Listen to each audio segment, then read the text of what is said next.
Jangan lupa like, komen, dan subscribe channel YouTube TVRI Bengkulu dan nyalakan lonceng notifikasinya.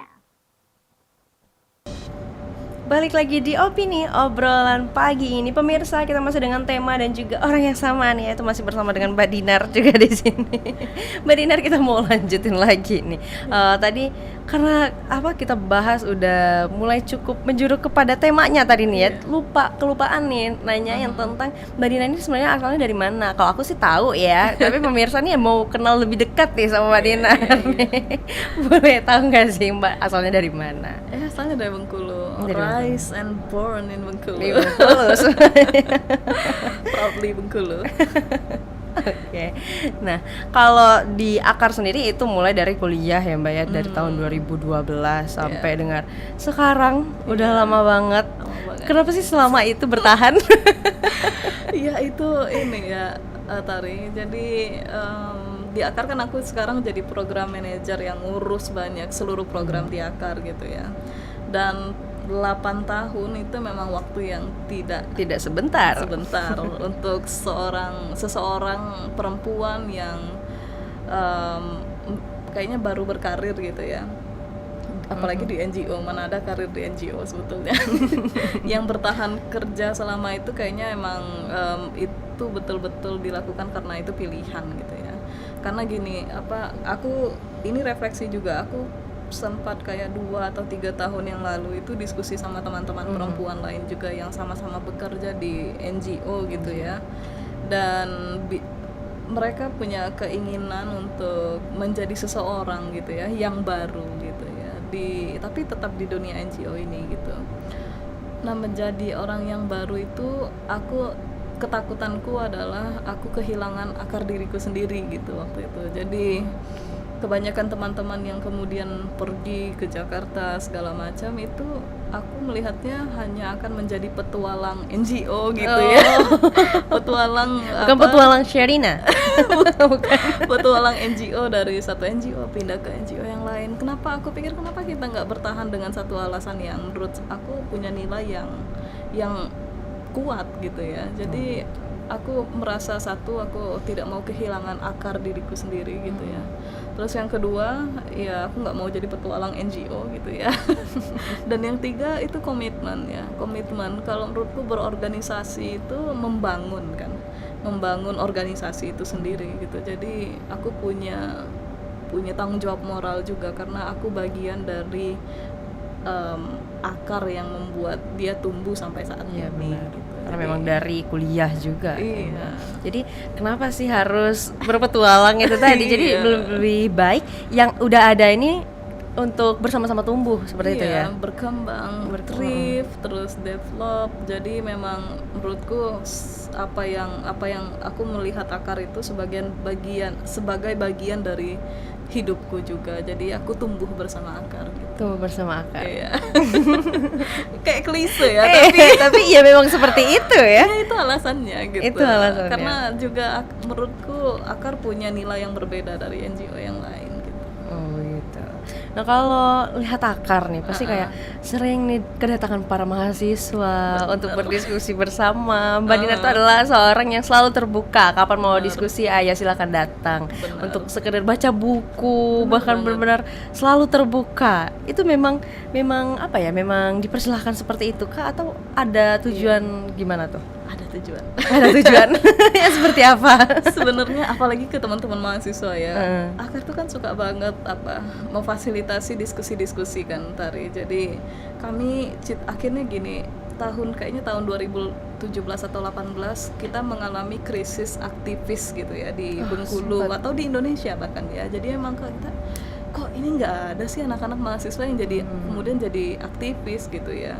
Nah, akhirnya oke lah diskusi sama teman-teman akar, kayaknya aktivis itu tidak bisa kita tunggu kedatangannya, tapi kita ciptakan gitu ya. Akhirnya di tahun 2018 itu kami bikin namanya sekolah aktivis gitu ya.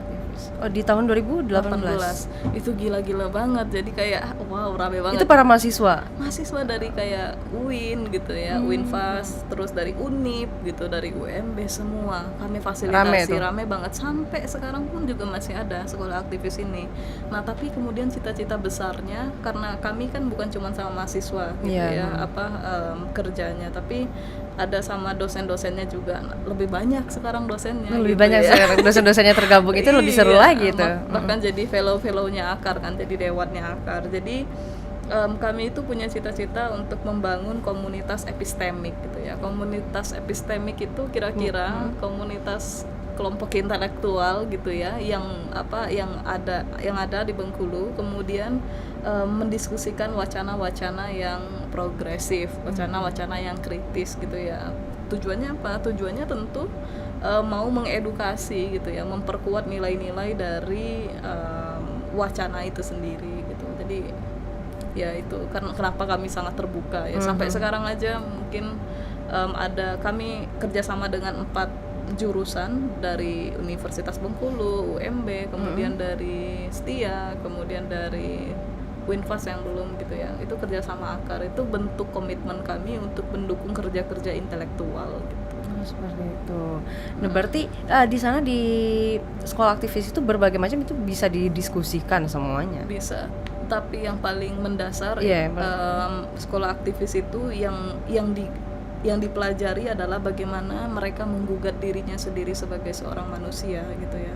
Itu gimana tuh? Boleh dijelaskan secara ini nggak tuh, Pak? Iya, jadi kebanyakan sekarang gini Tari. Aku juga merasa waktu dulu ya, waktu masih suka demo-demo gitu ya. Itu kayak kita kayak digiring kan sama sesuatu di luar kontrol kita gitu ya. Dan sementara proses penggiringan itu tidak dibarengi dengan kesadaran gitu ya. Nah, kami ingin sekolah aktivis itu, aktivis yang lahir dari sekolah ini itu tuh betul-betul punya kesadaran yang itu lahir dari proses dia berpikir gitu ya, bukan diarahkan gitu. Nah, makanya meskipun ya beberapa materi kelas itu sangat fundamental, sangat ekstrim, sangat radikal. Nah, itu tujuannya untuk membrainstorming mereka ya. Iya, pemikiran mereka tentang seperti apa aku menjadi gitu. Iya, jadi yang mereka rasakan itu, yang mereka akan suarakan itu adalah bentuk dari buah pikir mereka sendiri. Betul. Berangkat dari kegelisahan mereka sendiri, lahir dengan pemikiran mereka sendiri, bukan yang malah jadi ajang ikut-ikutan nih. Benar banget, ajang ikut-ikutan nanti. Kan biasanya TikTok. Gitu, gitu ya. Iya. Sekarang kan lagi banyak banget tuh yang kayak gitu. Banyak banget. Begitu. Nah, kita nggak mau sih maunya kayak seperti gitu itu ya. Kita mau origin, kita mau genuine. Ini juga sebetulnya berangkat dari pemikiran yang besar bahwa kebanyakan filsuf ya, khususnya di Indonesia itu jarang menemukan filsuf yang berfilsafat secara mandiri gitu ya. Jadi dia pasti mengekstraksi pemikiran-pemikiran tokoh-tokoh besar gitu ya. Nah, kita mau sekolah aktivis tuh enggak begitu. Dia punya cara berpikirnya sendiri. Jadi ini adalah aktivis-aktivis yang memang ada ininya ya, ada ada jati dirinya sendiri gitu ya. Ada kegelisahannya sendiri gitu ya, bukan yang tiba-tiba terbit. Iya. Karbit itu. Oke. Nah, kita masuk lagi nih tentang tema kita tadi. Iya. Ini kita membahas mengenai gerakan perempuan. Nah, kalau gerakan perempuan di Bengkulu sendiri itu udah seperti apa? Apakah udah semakin berkembangkah atau malah redup nih semakin kesini? Ya, sama yang aku bilang tadi. Sebetulnya hampir semua ya di Indonesia itu gerakan perempuan semakin redup gitu ya. Yang khususnya secara kolektif. Kalau yang individu mungkin ya perempuan menurutku udah cukup maju ya. Tadi pagi aja waktu sebelum kesini nih diskusi sama teman-teman di sini, dari 8 anggota legislatif yang dari Bengkulu ya, itu 8 itu 7-nya perempuan gitu ya. Cuman 1 laki-laki, artinya sebetulnya secara posisi perempuan itu udah semakin kuat gitu ya. Tinggal kekuatan itu diakumulasi menjadi kekuatan bersama gitu. Itu lagi berarti PR bersama. Benar. Oke, Mbak, nanti kita lanjutkan lagi ya, Oke. kita jeda dulu.